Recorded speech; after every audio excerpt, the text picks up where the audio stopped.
Will do. On it. That works. Do you feel confident using these short but very common replies used by natives in the real world? No, not a clue.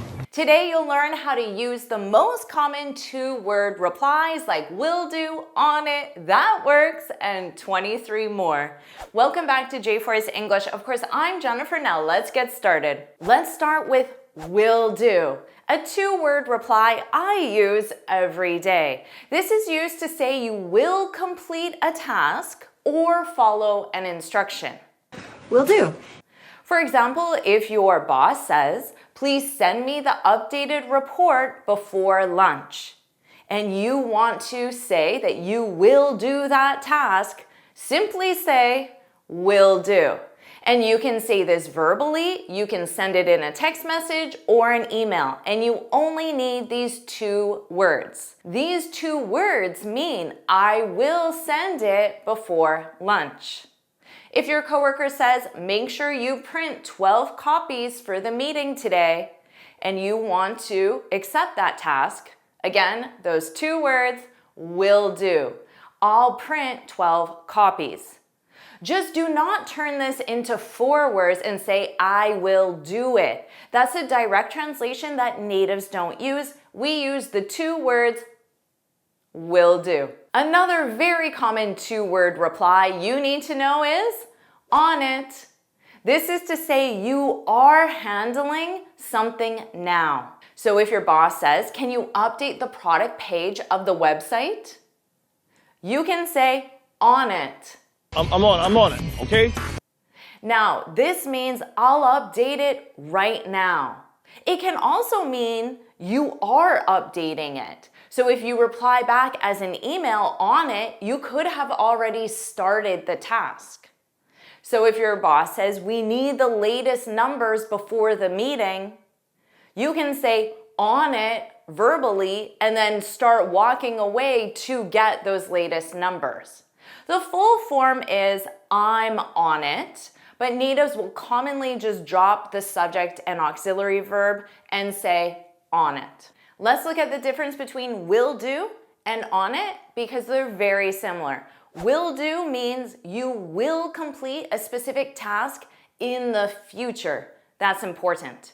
On it means you are completing a specific task now, or you will start it immediately. And that's why I said you verbally say on it as you're walking away to start that task.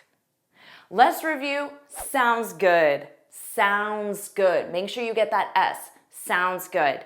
This is to agree with a plan, idea, or suggestion. So if your friend says, let's meet at 10 a.m. tomorrow morning, you can say, sounds good. Sounds good. Or if your spouse says, I'll make dinner and you can finish the laundry, you can say, sounds good. You can add another word and say, that sounds good. That representing the idea or the plan you just suggested. That sounds good. Or you can make this even longer. That sounds good to me. But natives commonly use those two words, sounds good. Let's compare that to that works. That works. Now notice work is a verb and you need that S. That works. This is to say a plan, time, or option is acceptable. That works. So maybe your coworker says, can we start the meeting at 9 instead of 8:30? And you want to say that's acceptable? So you can say that works. That works. Natives will commonly use this in the question. For example, I'm free on Tuesday at 3 p.m. Does that work for you? Does that work for you? Now, if you want to accept that time, that arrangement, you can say, that works. Don't forget the S in the reply. That works. You can also add that works for me. It's not required and natives commonly just use those two words. Sounds good and that works are very similar. So let's look at an example of how you would use them. If your friend says, let's meet at 4:30 today, and you reply back and say, sounds good, you're saying, I like this idea. You could equally say, that works, but you're more focusing on the fact that 4:30 is a good time for me. I'm available at that time. So you're accepting that plan in both situations, but the focus is different. Let's review no worries. I'm sure you've heard this, but do you feel confident using it? Let's make sure. This is to reassure someone that everything is okay. So if your friend comes into the restaurant and says, I'm so sorry, I'm late, traffic was terrible, you can reply back and say, no worries. No worries. This is saying, I'm okay that you're late. I'm not mad. You can also say, no problem, a 2-word reply, no problem. Or to sound casual, you can say, no biggie, no biggie. Biggie is the short form for no big deal, and natives commonly but casually say, no biggie. Now let's think of how you can combine these different 2-word replies. Because maybe you say to your boss, I just realized I forgot to attach the agenda for the meeting. Now your boss can say, no worries. Just make sure you send it by the end of the day. So your boss just gave you a task. So what 2-word reply will you use? Will do. Will do. And I chose will do, not on it, because the deadline was by the end of the day, so it sounds more like in the future. And that's why I chose will do. Let's review no way. This is to show strong surprise or disbelief. The client accepted all our conditions. No way.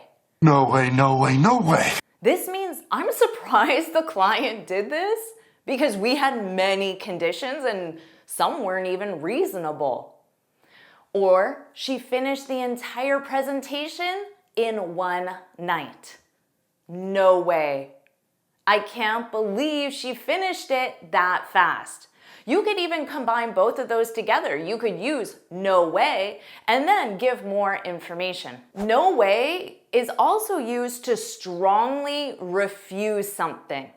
So if someone asks, would you ever, a hypothetical, would you ever live in the country?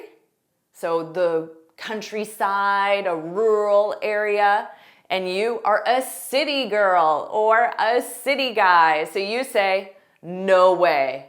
I would not do that. No way.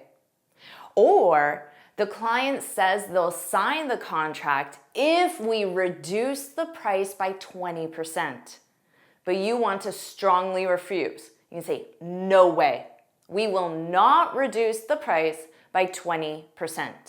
So remember, no way can be used to show strong surprise or disbelief, or it can be used to strongly refuse something.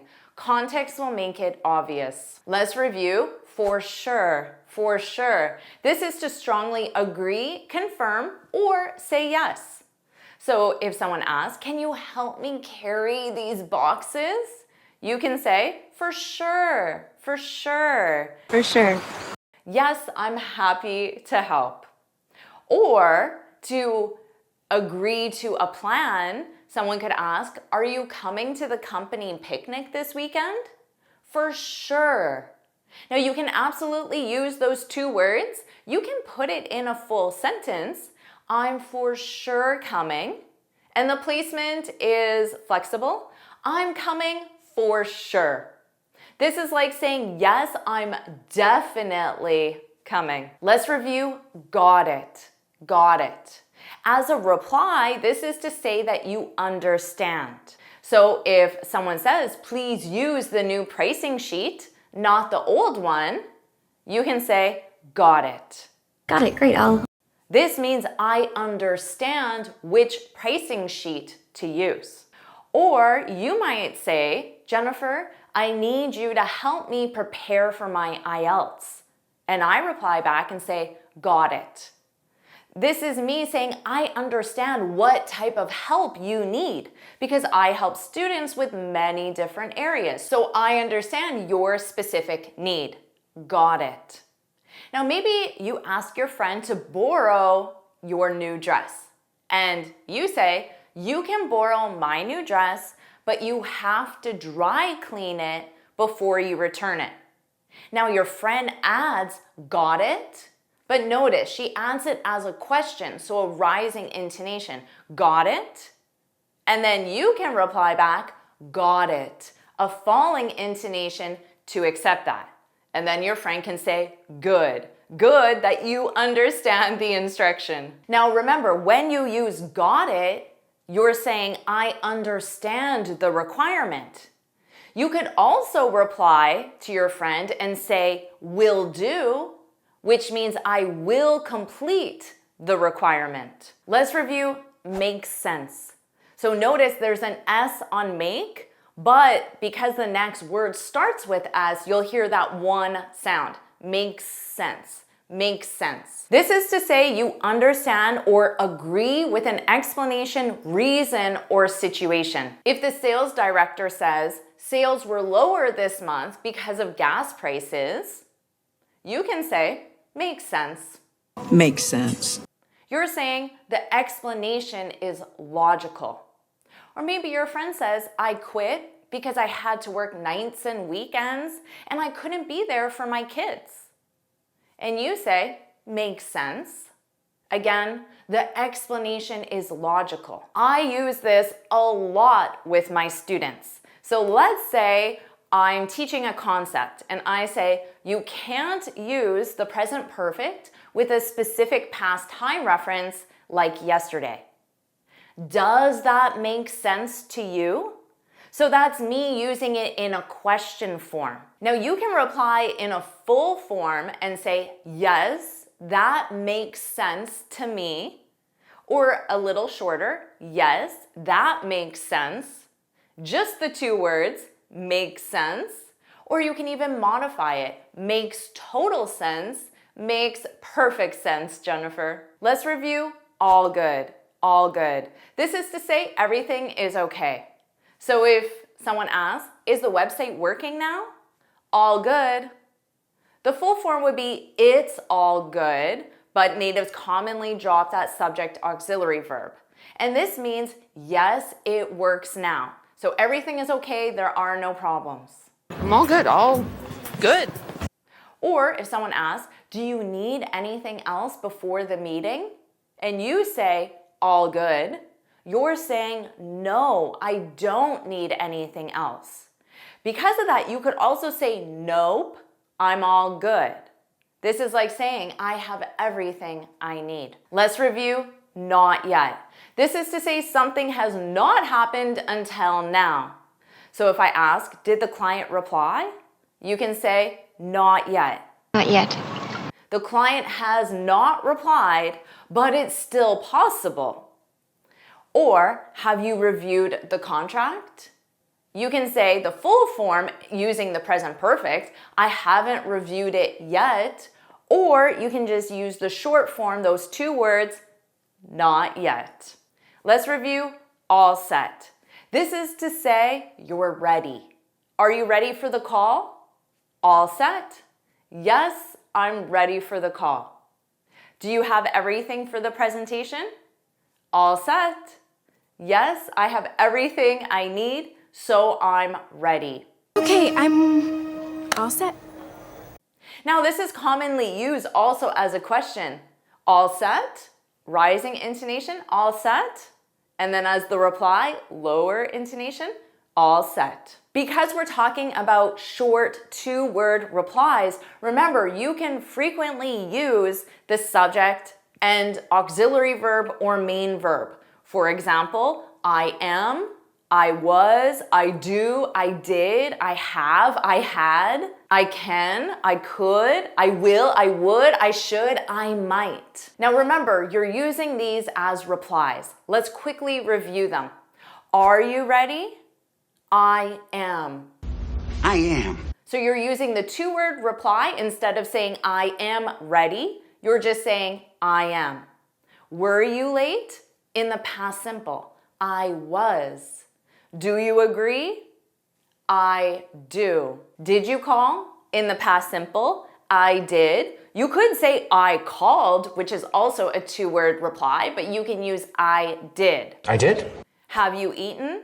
You can just use I have. But let's look at this. Do you have a cat? You would not say I have. You would say, do you? I do. So remember, subject plus have for a short reply is the present perfect. Have you eaten? I have. And if I ask, had you left? I had. That's the past perfect. It isn't the past simple of had. So did you have a cat? You would not say, I had. You would say, I did. Remember, subject plus had is the short reply of the past perfect. And of course, there are the modals. Can you help? I can. I can. Could you stay? I could. Will you come? I will. Would you go? I would. Should I apologize? You should. Are you coming tonight? You could say, I might, the modal might, which means there's about a 50% chance. You could say, I am coming, I am, 100% chance. Or you could say, probably not, a two-word reply, which is about 80% chance that you will not, or definitely not, which is another way of saying no way. So you're strongly refusing, there's a 100% chance that you will not. Think of all the short two-word replies that you learned. Do you want me to keep helping you expand your vocabulary? If you do, put yes, yes, yes, yes, yes, yes, put yes, yes, yes in the comments below. And of course, make sure you like this lesson, share it with your friends, and subscribe so you're notified every time I post a new lesson. And you can get this free speaking guide where I share 6 tips on how to speak English fluently and confidently. You can click here to download it or look for the link in the description. And here's another lesson I know you'll love. Watch it now.